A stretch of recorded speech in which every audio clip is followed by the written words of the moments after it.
કળિયુગની અંદર એમ કહેવાય રહેવા વાળો મનુષ્ય પહેલાનો જમાનો એવો હતો કે 100 કિલોનો વજન લઈ અને 2 કિલોમીટર ચાલી જવું હોય તો મનુષ્ય ચાલી જતો. આજે એમ કહેવાય 20 કિલોની એક ગુણ નથી ઉચકાતી.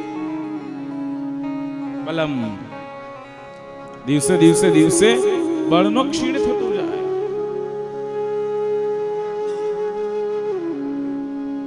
હનુમાનજીની જેની મનુષ્ય નિરંતર પૂજા કરે ને એની ઘરે શૌર્ય આવે, દાક્ષતા આવે, વીરતા આવે, બળ આવે.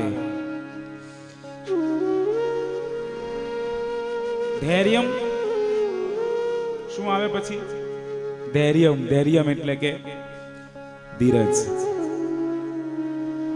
બેઠેલા બધા જ વ્યક્તિને ધીરજ શબ્દ બોલવાનું બહુ સારું લાગે, પણ ધીરજ રાખતા કોઈને આવડતું નથી.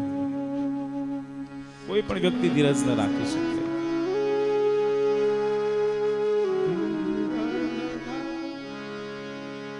ઉતાવળ શાની મેરે ભાઈ બહેન? એક વ્યક્તિ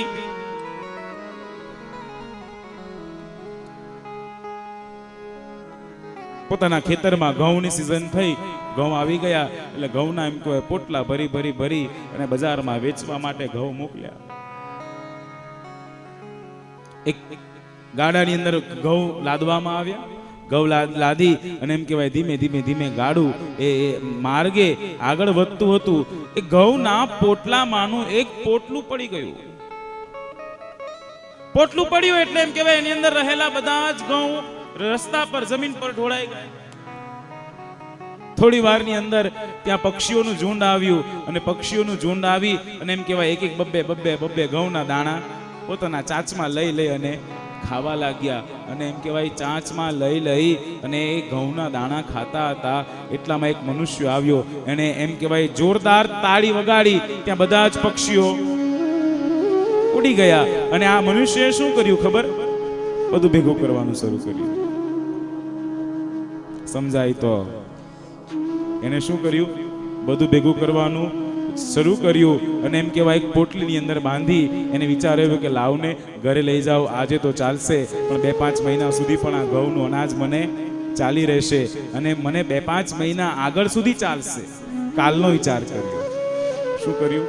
આ બાજુ પક્ષીઓએ પણ એમ કહેવાય ઘઉં જોયા. એ પણ ચાહે તો પોતાના પાંખમાં ભરી, પોતાના એમ કહેવાય ચાંચમાં ભરી અને દાણા લઈ જઈ શકતા હતા, પણ એને વિચાર ન કર્યો કાલનો. એને આજનો વિચાર કર્યો કે આજનો સમય છે, આજે હું ખાઈ લઉં, કાલે જે થવું હોય એ થાય. અને મનુષ્ય કાલની ચિંતા કરવામાં ગયો. બસ મેરે ભાઈ બહેન, મારો કહેવાનો તાત્પર્ય એટલો જ કે હું અને તમે કાલની ચિંતા કરવામાં આજની મજા ગુમાવી દઈએ છીએ મેરે ભાઈ બહેન.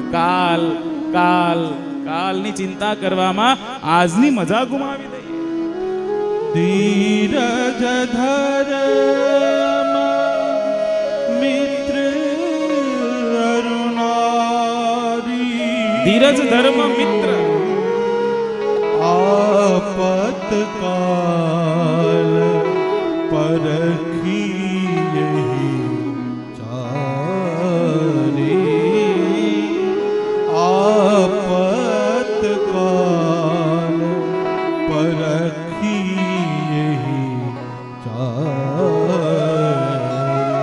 બહુ સુંદર કહેવામાં આવ્યું કે ધીરજ રાખો.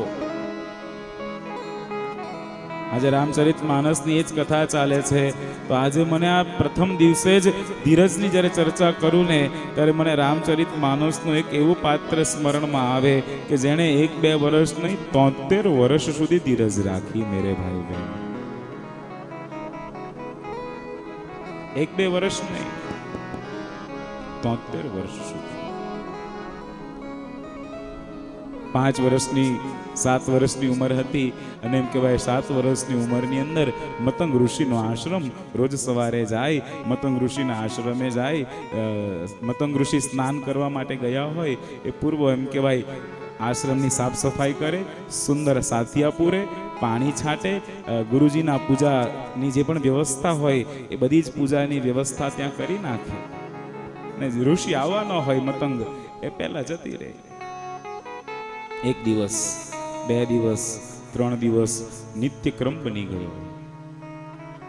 મતંગ ઋષિ વિચાર કરે, મેં કોઈ સેવક નથી રાખ્યો, કોઈને સેવામાં નથી રાખ્યા, તો પણ એમ કહેવાય આ નિત નિરંતર કોણ સાફ સફાઈ કરી જાય મારા આશ્રમની?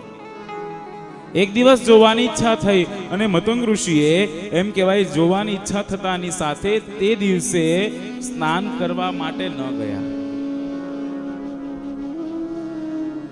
એક દિવસ સ્નાન કરવા માટે ન ગયા, આશ્રમમાં જ થોડા સાઈડ પર સંતાઈને બેસી રહ્યા. ને ત્યાં તો એમ કહેવાય પ્રાતઃકાળ થયો, પક્ષીઓનો કલવલાટ સંભળાવા લાગ્યો, મોરલાનો અવાજ સંભળાવા લાગ્યો, એટલું સુંદર મજાનું પાવન વાતાવરણ થવા લાગ્યું. એમ કહેવાય ધીમે ધીમે ધીમે ધીમે રાત્રિનો અંધકાર ઓછો થાય અને સૂર્યમાના કિરણો પ્રસરી રહ્યા છે. ત્યાં તો આશ્રમના દ્વારમાંથી ધીમે ધીમે ચાલતી ચાલતી ચાલતી એક 7 વર્ષની દીકરી આવી. આશ્રમ વાળ્યો, પાણી છાટ્યું, સાથિયા પૂર્યા, મતંગ ઋષિના જે ઠાકોરજીની પૂજા કરતા હતા એ પૂજાની માટેની બધી જ તૈયારીઓ કરી અને એમ કહેવાય મતંગ ઋષિ આવે એની પહેલા એને એમ કે ઋષિ આવે પહેલા નીકળી જાઓ, પણ એને નહોતી ખબર કે આજે ઋષિ બહાર નથી ગયા, અંદર જ છે.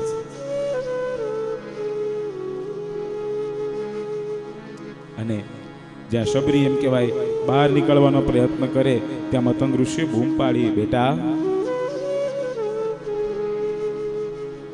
ઊભી રહેજે. ત્યાં તો એ 7 વર્ષની દીકરી શબરીના પગ ધ્રુજવા લાગ્યા. રામચરિત માનસની અંદર બહુ સ્પષ્ટ લખવામાં આવ્યું છે કે શબરી કેવી સ્ત્રી હતી. અધમ અધમ અધમ અધમ અધમ તે અધમ અતિ નારી. અધમ અધમ અધમ તે અધમ અતિ નારી. શા માટે અધમ કહેવામાં આવ્યું? તો એમ કહેવાય ભીલ જ્ઞાતિમાં એનો જન્મ થયો હતો. ભીલ જ્ઞાતિમાં એનો જન્મ થયો એટલે એમ કહેવાય પહેલા તો આભડછેટ વાળું બહુ ચાલતું, જે સ્પર્શ કરે એનું સ્પર્શ વાળા બીજા અડકે નહીં. એટલે આ બાજુ જેવા ઋષિવરે અવાજ લગાવીને કે બેટા ઊભી રહે, શબરી ડરવા લાગી કે અરે આ તો આમની સંતાતો હું કામ કરતી હતી અને આ ઋષિ બ્રાહ્મણ કુળની અંદર જન્મેલા સર્વશ્રેષ્ઠ અને હું ભીલ જાતિમાં જન્મેલી, મારાથી બહુ મોટું પાપ થઈ ગયું, આ ઋષિ મને શ્રાપ તો નહીં આપી દે ને. શબરી ડરવા લાગી. ગુરુજી એની પાસે ચાલતા ચાલતા આવ્યા. ગુરુજી એના માથા પર હાથ મૂકીને કીધું, બેટા કોણ છે તું? ને આ રોજ મારા આશ્રમની સાફ સફાઈ સારવાર તું રાખે છે, મારા ઠાકોરજીની પૂજાની બધી વ્યવસ્થા તું કર છો. અને ત્યારે ધીમા ધીમા અવાજે શબરી બોલી, હા ગુરુજી. અરે બેટા આટલી 7 વર્ષની ઉંમર છે ને આટલી સુંદર મજાની તું ઠાકોરજીની સેવા કરે, આટલું સુંદર મજાનું તું સાથિયા પૂરે.